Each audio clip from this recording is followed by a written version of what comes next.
Good afternoon, everyone. I'm Kaushika from Sri Krishna College of Engineering and Technology. My teammates are Mr. Radish, Mr. Araneshwaran, and Mr. Ram Prakash.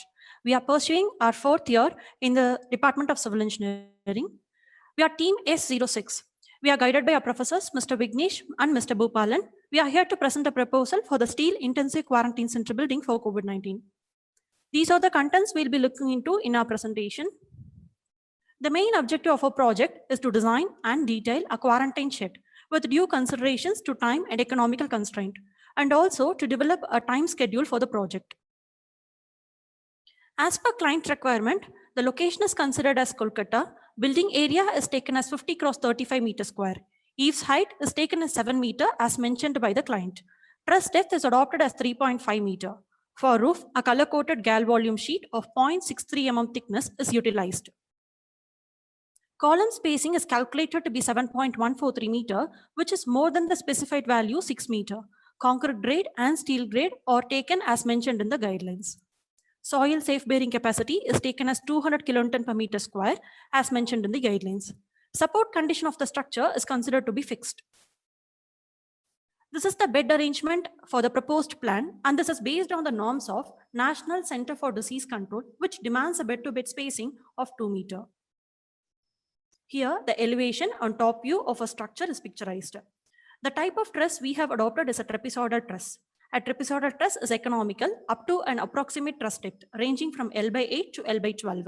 For a span of 35 meter, we have our truss depth ranges from 2.9 to 4.3. Therefore, we have adopted a truss depth of 3.5 meter. In the top view, it is evident that we have planned the structure in the lengthier span, that is 50 meter, and therefore we have provided the plan tracing at the fourth bay too in addition to the end base. From the column layout, we highlighted the spacing and the orientation of the column. From the orientation, it is visible that the flanges of the column takes up the lateral load. Also, the girts takes up the lateral load from the wall material and transfer it to the primary structure. The longitudinal view, sectional view highlights the usage of concentrically braced frame system where the both ends of the braces join at the end of other framing structure, creating a stiff frame. We have also planned the structure to be symmetric, and we have considered the future expansions too. Our column spacing, as mentioned earlier, is 7.143, which is less than 9 meter. Therefore, the provision of a wind column is eliminated. Absence of intermediate column yields more open space, which in turn facilitates more open area. From here on, we'll be discussing about the design and detailing part of important structural elements. These are the sections selected for our structural elements. And it is noticeable that we have used a double angle section for truss members, and which is the only built up sections used here. So, considering the economic and time constraint, we haven't used any built up section, and that too the double angle sections can be easily fabricated and involve less complications. The following are the details considered for the preliminary calculation. The truss span, which is mentioned in the building area, is taken as 35 meter, and the column spacing as calculated 7.143 meter, and the total height of the building, which is the sum of truss depth, which is 3.5 meter, and the eaves height given by the client 7 meter, gives a value of 10.5 meter. Purlin spacing is taken as 2 meter.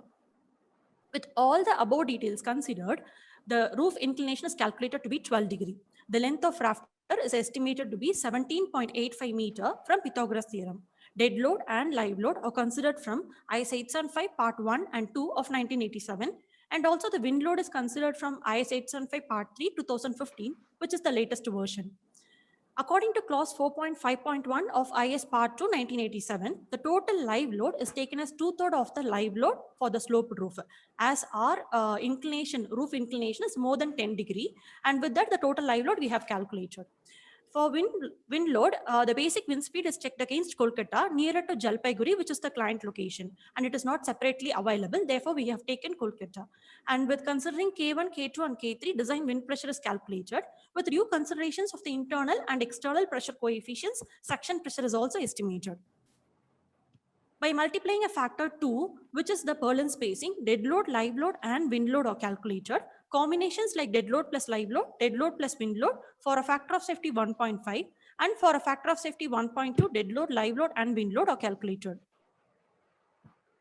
For all the above mentioned loads, the reaction is estimated individually.